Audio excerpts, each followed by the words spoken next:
Binge Thinker, episode 52. My name is Jamil Raymond. It's an absolute pleasure to have you here as always. On this week's ep, we are part twoing my mantras for transformation. These are my core learnings and my core insights that I have picked up over the last 3 years of my transformation and spiritual journey. And I just think there's some great wisdom in here that has served me. If you listened to last week, you would have understood some of the core beliefs that we're extending on that. And I just hope these sorts of learnings and insights can be of value to you. I think it's important to have values, learning, insights, philosophy to life. And, there's another great aphorism or a great quote. If you don't stand for anything, you'll fall for everything. Is that it? Yeah. See, I winged that one. And I'm pretty sure I stepped the landing on it, but you know what I'm talking about. Anyhow, this week's ep, going through the mantras, part 2. Last week we covered off discipline is divinity. Everything you want is outside your comfort zone, and do what others don't to get what others don't. So we're going to rattle off the next 4, and without further ado, let's go. So the next one we're covering off is you always have a choice. And this is powerful. This is a real powerful one, the power of choice and understanding how much power you have in your life to make decisions for the better. Your perspective on life is about control. So much of our lives, our conscious lives, is about scoping out our realities to a perspective where we have control of a situation. A lot of anxiety that we face in our lives is our mind struggling to comprehend safety in the future, which is not good for us because in the uncertain future of opportunity is where growth is, and that's how you differentiate your life. And that choice to extend your life is what's most important. And how you react to that life and how you choose to react to what happens to you in life, also equally critical. Sorry. Holding back a bit of gas there. But you probably would have heard many times, many things can happen to us outside our control. And the ability to choose that perspective to our circumstance is ours, right? You can't change the situation, you must change yourself. And that has resonated with many people across many situations. Some great examples we'll have further in the pod. But for me, understanding the degree of choice that I have in my life, again, has been transformative and is a key factor to my personal success, is understanding the clarity of our decisions, our conscious choices, how much of our daily choice is unconscious, and then bringing clarity to our existence and the decisions that we make, often not for the better, to our detriment, particularly with unconscious choices, when we're seeking to protect, seeking to soothe. A lot of our addictions are unconscious manifestations of our hurt and our trauma before our times. And creating clarity and decisiveness is a paramount aspect of the masculine way about creating decisiveness and direction in your life. Now, the power of choice isn't necessarily available to a lot of people at first glance because we feel so controlled by those unconscious behaviors, those habits that we think are ingrained with our identity. And particularly when we are so caught up in trauma and our emotions and our feelings, and we haven't built this degree of resilience or mindfulness to understand that, non-reactivity and the decision to not just be a victim to circumstance is in our control. Many of us are living reactively and are living through our hurt in decisions we make all of the time. And as you go further through that process and that choice and making those consistent positive choices, you see the matrix in other people and the decisions they're not making for themselves, right? People that are morbidly obese, have addictions, people that account whose integrity is out of alignment, what they say and what they do, is often a lack of consciousness, or a lack of consciousness deciding the choices they make because of the ego protecting from clarity and from, the truth of a situation.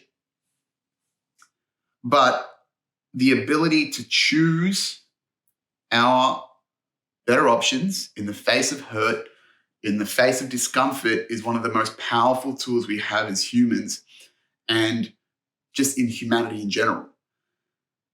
This application of our consciousness, of our direction, particularly as the masculine, is one of the most potent gifts that we can give to the world, is that we choose the direction we are going to. We make deliberate, intentional choices every single day for better, not for worse, but often you have to live and die by your own sword. And you need to, just like the warrior does, you need to wield your tools, your weapons with dexterity, precision, and with frequency if you want to evolve in life, if you want to get better, right? You need to be diligent with these tools that you are given, understand the power that they wield, because like any tool in our tool belt, it's only as good as the person that's using it, right? Think about, why they ban knives in fucking airplanes, right? Like metal knives and plastic knives in airplanes, because they're scared of the dexterous ability of terrorists to come in and cut someone's fucking jugular on a plane and, terrorize everyone, right? That's the power of the manifestation of skills around tools. But unfortunately, we lack that clarity in our day-to-day lives and what we're capable of until you learn to build up that armory of skills and tools.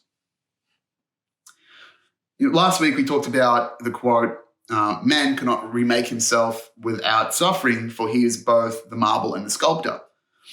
Well, those deliberate choices towards a better future are the intention that directs the hammer and chisel to life, right? That intention to get better, to choose better choices, is what formulates the better tomorrow, okay? And we have to push past the friction of what we know and what feels comfortable and what feels good, right? Good to us and great for us are two different things, often the decisions that we have to make. And that is that pain. That's that stabbing into yourself, to break away the excess marble, is to go, I don't need this in my life anymore. This behavior, this process doesn't serve me. Ching, a little bit of rock falls off. And, like we said last week, having a hammer and chisel applied to yourself, I'm sure it fucking hurts, but that's the reality of the process that we need to go through to get better. Like an easy example of you always have a choice, in effect, is when you talk about your physical and mental health, about choosing the inputs that we put into our bodies. They talk about watching your physical diet, watching your mental diet. When you lose weight, one of the first and the simplest things that you can do to put yourself in a better position is to just make better food choices. 80% of your health is based on your diet and what you put in. And you're never going to get to some fucking, like me right now, to my center stage left, I've just got turkey, roast carrots, and roast pumpkin, low carb, high protein meals that are a bit boring as fuck, admittedly, but that's what you need to do sometimes to keep yourself instead. You need to make these great choices that aren't the most fun or don't have the most flair to get the long play of a great body that I feel comfortable in, that performs well, that enables my capabilities day in, day out. And, you think it's that easy, right? You think we mentally masturbate these ideas of, I can just make better choices, but we fucking don't, right? There are so many people that are overweight, obese, and I've been one of them, right? This is not, stones and glass houses. I've been there. I've been that person that goes, I know I should be eating better, but I don't. I just make the simple, easy choice every day. And we're all guilty of it, but you can only change it by having the clarity of access to that idea of understanding, yes, I am doing this intentionally now. Okay. And then from there, you tip over to a better choice from where you're currently at. And again, we talked about this unconsciousness. A lot of these habits that we've formulated are predetermined by our circumstances, our habits, what we've been raised as kids. And you have to unlearn that in the process of getting better. One of the mantras that should be here, which is on a different whiteboard, is unlearning is just as important as learning, to take away these old behaviors that don't serve us anymore. And there are plenty of them. Just with diet alone, I mean, think about how fucking terrible kids' cereal is, right? We're understanding how bad seed oils are for us now. The convenience of drive-through and takeaway. Like, we understand what we should be doing, but realistically, a lot of us aren't doing it. We aren't making the choices. We aren't allowing the power of those choices to define us.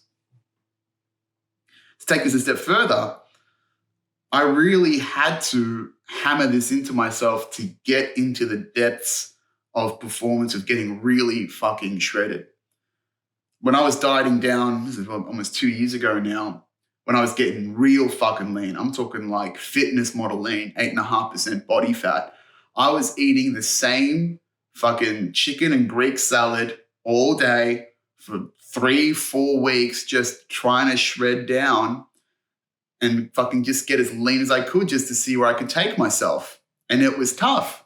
But every meal is a conscious decision to go towards that outcome. I could have been like, I'm done here, but no, I have to make a decision every single day. Am I going to quit now? Or am I going to take this step further in the direction that I want to test myself? And that's what this is. It's just about conscious decisions every day. And a lot of people, particularly the rich and the 1% and great business leaders, understand the power of choice and minimize their bandwidth to only hone in on fantastic choices for business. I think it was Jeff Bezos that said, I'm paid to make a few great decisions every year. Right? And those decisions are choices. Where am I choosing to take this company? Where have I decided we should go next? And then you've got other examples of this about simplifying the choices that you make towards saving energy up for better ones with someone like Steve Jobs or even Mark Zuckerberg or any of these, billionaires that have capsule clothing and really simple outfits. I think Bill Gates does the same thing, where they just wear really simple, high quality clothes every day to make less pedantic decisions and choices in their life. Why? So they can save that mental energy for the real shit that's important. They understand and facilitate the power of these choices and the impact that they've got in the material world and how they can impact their organizations, the culture, etc. And sometimes these decisions, all great decisions that are made to get better are made in the face of discomfort. They're made in the face of boredom. They're made in the face of uncertainty. You're always going to face that resistance we talked about last week with Stephen Pressfield, mental resistance, creative resistance. We always face that mental resistance to get better at things.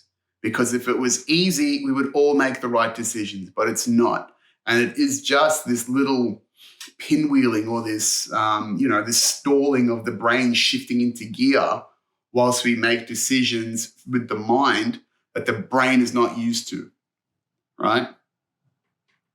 And as we make these new decisions, that's where the brain and the mind go into conflict. There's this great line by Jerry Seinfeld on the Tim Ferriss podcast, which I talked about last week as well, where he says something like, the mind is this amazing miracle of creation. And your brain is a stupid little dog that you have to train, right? That's the difference between brain and mind. And when your mind, when your conscious decision, that executive higher self is making decisions to take the road less traveled that the brain is used to and has to refire and realign neurons and neuron pathways to make that happen inside the system, that costs. That costs the brain a little bit more. It's not what it's used to. And it has to go through the effort of building these new pathways. And that's where the mental and physical resistance to changing for the better comes from, is that you are treading a path less followed for your mind. But just like, you go to a beach or you go to a park somewhere and you see the road less traveled because people have realized this is the better option despite what other people's planning has been, these shortcuts through knowledge and insight are often the better way. And this is just what you have to grind through to go from grass to flattened grass to just dirt, and then eventually a new path that everyone recognizes is the better way. What we talked about before is minimizing reactivity in your brain. And really the power of choice is an advanced concept of mindfulness, right? Not being reactive, not being a victim to the situation. One of my favorite sayings is the gap between action and reaction is growth. And that applies to mindfulness, right? If we're not reacting and just, being a slave to these triggers that sit in our old brain and our old perspective in the reptilian brain, then good things happen. If you are a slave to it, you're in deep shit. And that's where this retraining and this reprogramming of the self to become less animal, more spirit comes from. Now, I thought I had coined the term that gap between action and reaction is growth. But with most things, a simple Google will tell you that no ideas are original anymore. But thankfully, Googling that, I came up with a similar phrase that is coined by someone that is much more qualified to talk about the power of choice than myself. And this man is Viktor Frankl. So Viktor Frankl was an Austrian psychiatrist born in 1905. And he expanded on Sigmund Freud's work in psychotherapy. And then he also founded his own area of psychotherapy called logotherapy, which is a psychological school of thought based around the theory that man's primary motivational force in the life is to find meaning. And where logotherapy comes from is logos is a Greek word for meaning. So Viktor is known in psychiatric circles for his advancements in psychotherapy, but what Viktor is actually most well known for is surviving the Holocaust, spending 3 years in 4 different camps, including Auschwitz. Now, Viktor's life was great up until the Holocaust, and during the Holocaust and being in those camps, he actually lost his mother, his father, his brother, and then his wife in the camps. Absolutely insane. So imagine losing that amount of people in such a short amount of time to gas chambers, to starvation, to pneumonia. Absolutely fucking heartbreaking. But Viktor survived. And after he left the camps from 1946 onwards, he wrote a book called Man's Search for Meaning, which was chronicling his examples. So chronicling his experiences in the camps. And this is where he developed his method of psychotherapy because this is the substantial evidence that he found doing his research whilst he was in the camps about, trying to see what determined people that survived, people that didn't. And one of the key differentiators was those that found meaning and purpose in their lives to keep going. And from Viktor's book, Man's Search for Meaning, came some fantastic quotes that completely align perfectly with the power of choice. One of them being, everything can be taken from a man but one thing, the last of the human freedoms, to choose one's attitude in any given set of circumstances, to choose one's own way. Now, this is a man that has faced unimaginable horrors, seen the people that is close to him die in squalor, in just complete dishumanity, if that's a term. But this is a man that chose to find the positives and the meaning in his life and continued to serve his people and his community as a psychotherapist after the Holocaust. He was still serving people and treating people up until he retired when he turned 65 and lived until he was 92 years old. So this is a man that has lived a long life in the face of squalor, in the face of tragedy, but in keeping this inner locus of meaning and purpose in what he's doing and why he is here, he has found the power and the opportunity to move past that and hopefully, I hope, live a life of integrity, of relative peace and happiness for the rest of his days. And that's what's crazy, is that this guy's a bad motherfucker that has seen the worst and chooses to be positive, chooses to find meaning and purpose in his day, in his life. I mean, how much more adversity could a man face and still be resilient and be positive and still, be a functioning human being that wants to keep giving back? Fucking insane. Absolute madman for all the right reasons. And that is the power of choice, is that he chose in spite of all of that,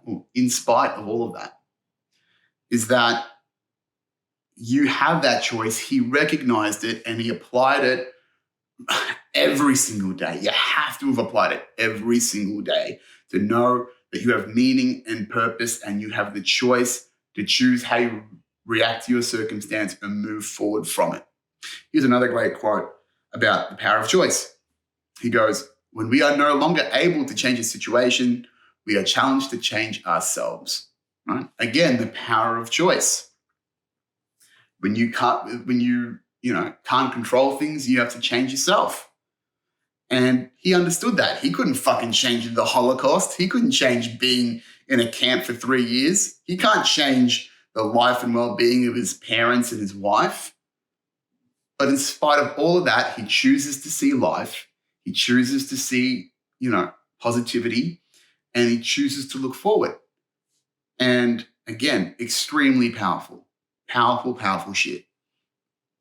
I mean, it makes you wonder, when you've got these choices in your life,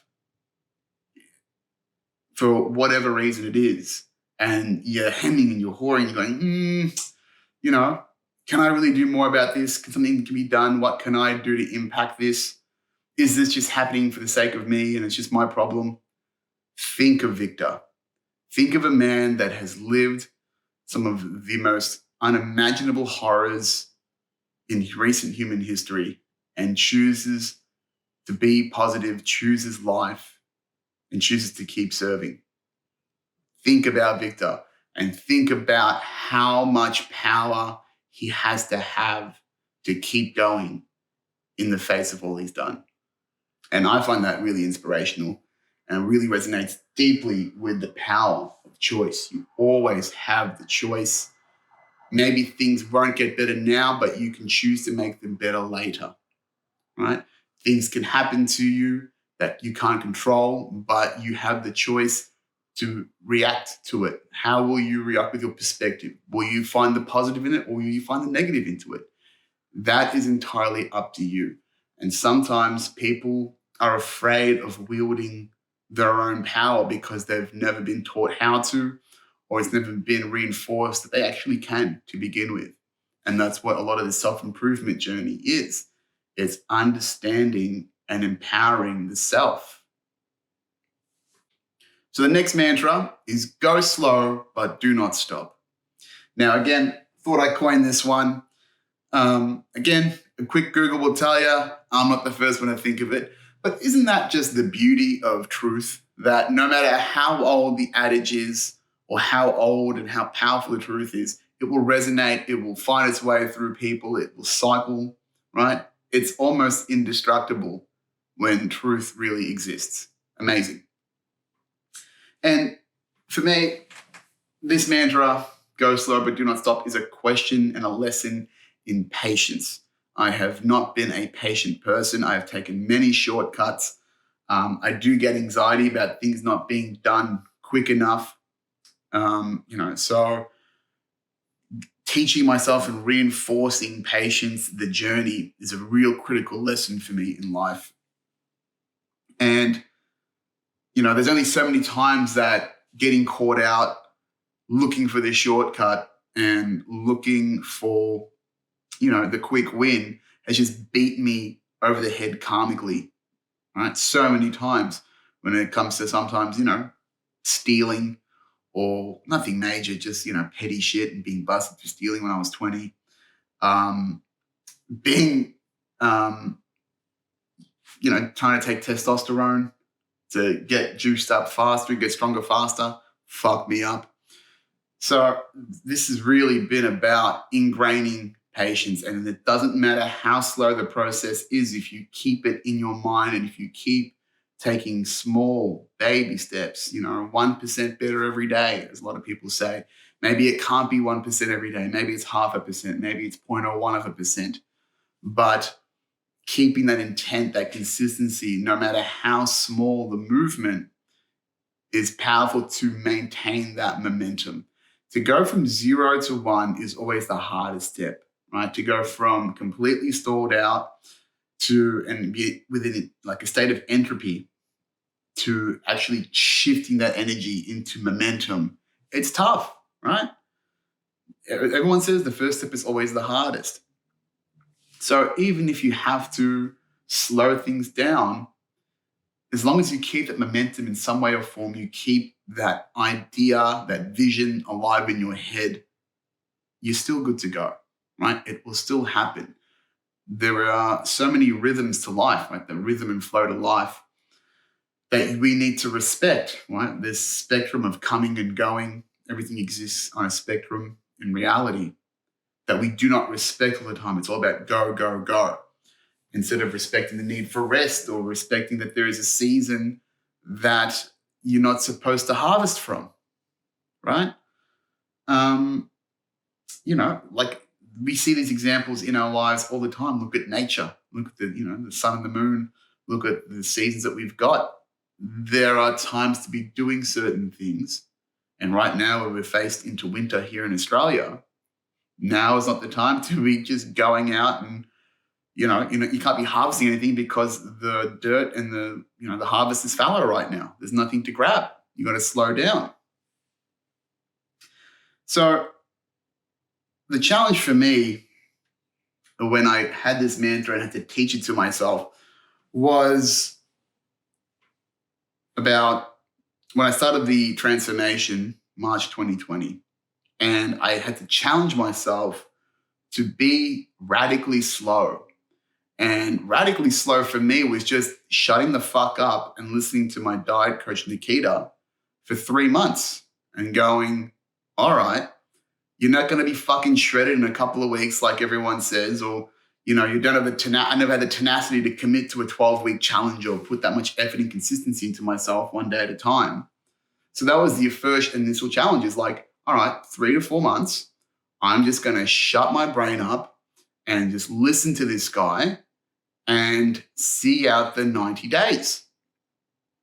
Because it doesn't seem like a lot, 3 months, but ask any fatty, and I say that as a former fatty myself, that can commit to that amount of time. Some people will yo-yo and they get skinny and fat again. Yeah, great. So you can do it to a degree. But why it doesn't stick is because you haven't changed the behaviors and the triggers in your head that cause you to eat all the time, right? And there are so many people that can't do an 8-week challenge or something like that. There are a lot of people that aren't patient enough for 3 months. And that's their problem, is that we've got such short-term thinking and we think everything has to happen straight away. Society has facilitated this unhealthy culture of getting rich quick or having instant success and being an overnight success, and defaulting and bypassing the effort and the strenuousness and the struggle that is required to build the tenacity to be that person. So the person that had actually coined the term go slow but do not stop, is a very wise man called Confucius, who was a Chinese philosopher. And he says it in a more eloquent way. He says, it does not matter how slowly you go as long as you do not stop, right? So this bad motherfucker was around I don't know, to be honest. He was around, right? He was around long enough for people to write his shit down and be like, that's some good shit, I'm going to jot that down, right? I was going to do a Confucius say, but I don't want to get pulled from YouTube. But to be fair, I could do a Confucius say because I have some Chinese blood. It's in there somewhat. Maybe I'm Confucius. Maybe it's just the lineage has come all the way down. I'm like, it's just deep ingrained into my DNA. Like they talk about generational trauma. Hopefully there's some generational cool shit that's in there, some generational wisdom and insight that can be passed down, not just a trauma. That'd be nice. But it's funny that we have these ridiculous relationships to time. Is that, we know great things take time, but we are not willing to invest that long. And sometimes it's just as simple as that. It's finding something that is worth investing into and just letting that happen and just slowly achieving it and recognizing it's gonna take 3-5 years, maybe more. It's like, I think about this with the entrepreneurial journey, right? People go, oh, it's so hard to start your own business and it's so hard to do your own thing. But what's harder to me is not 3 years of struggle, maybe more, to get something off the ground. It's 50 years of doing other people's shit because I couldn't get off my ass for a fraction of it to try and do something different. That's fucking scary.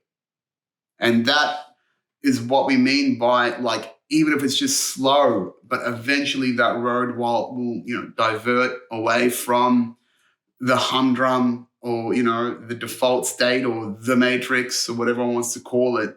This, current society where we're understanding that the systems don't support us anymore. We need to do something different and unique and individual to get by in life. And then, once we know that things take time, but we don't want to invest in it, but we don't value it when it comes too quickly, right? So, for example, would you trust a house that was built in a week? No, you'd be like, what the fuck? This thing hasn't been done properly.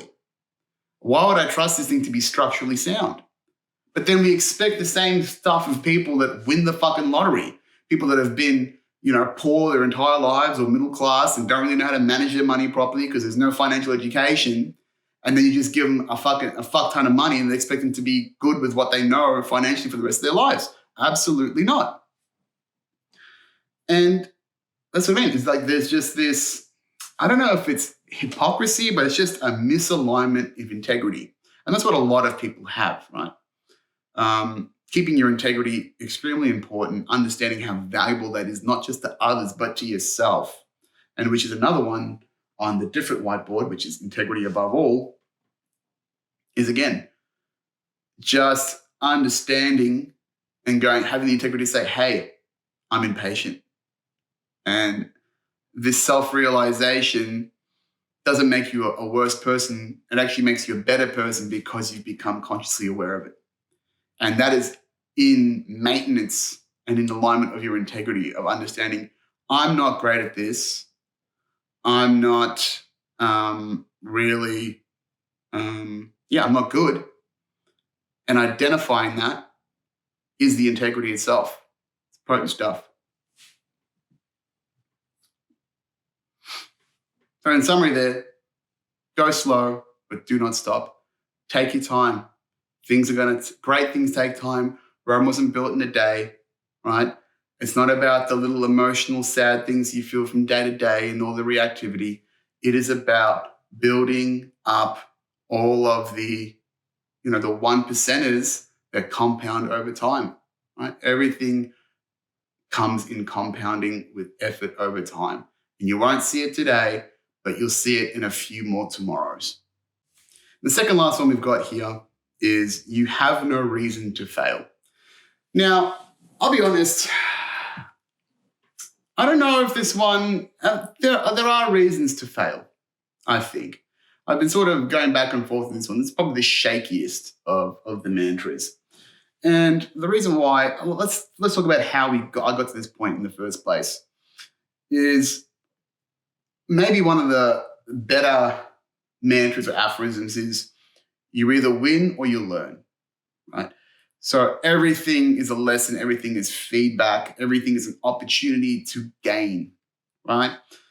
Just like with the Stoics, they say everything is an opportunity to practice wisdom, courage, temperance, and what is it? Wisdom, temperance, courage, justice. There it is, the big four. Just like that is that we always have these opportunities. You have a lesson to be learned in every obstacle in your life, in any challenge that you face, because if you have the right perspective to it, it's that opportunity to practice that resilience. Or maybe there is something that, the universe has put in front of you to learn from in this present moment. So, but when I say there is no reason to fail, if you get the lesson from it, then that's a win. Regardless of the circumstance, unless it's absolutely tragic or you die, right? It's all recoverable. There we go. There's a lesson to be learned. There's value to be generated. So where I think you can fail, though, is if you fail to learn the lesson. Hence, there's the inherent failure right there. Sometimes you make the same mistake twice and shit happens, right? Sometimes a lot of us are bumping into the same wall over and over again because of our trauma and our bullshit. And again, the programming, the wires are a little bit cooked inside. And we just keep bumping into the same shit over and over again. And then karmically, until we decide to change something or tweak how our approach, that's when we'll get these different results. But if you fail to learn the lesson, well, then there's the failure within itself. And the last mantra that we're talking about here today is be a champion of body and mind. There's not too much to really, dig into it besides that. You've got to champion your body. You've got to champion your mind if you want to live to your highest ideal, right? I mean, there are plenty of great people that, made impact in the world that weren't the strongest or the fittest, but they were champions of mind. I think of Winston Churchill, right? Fantastic prime minister, helped win the World War, but fat motherfucker, loved cigars, loved to drink. Powerful mind. Probably could have, I think he lasted a while though. I think he lived long, but maybe not the most aligned example of an internal champion because his body was in bad shape.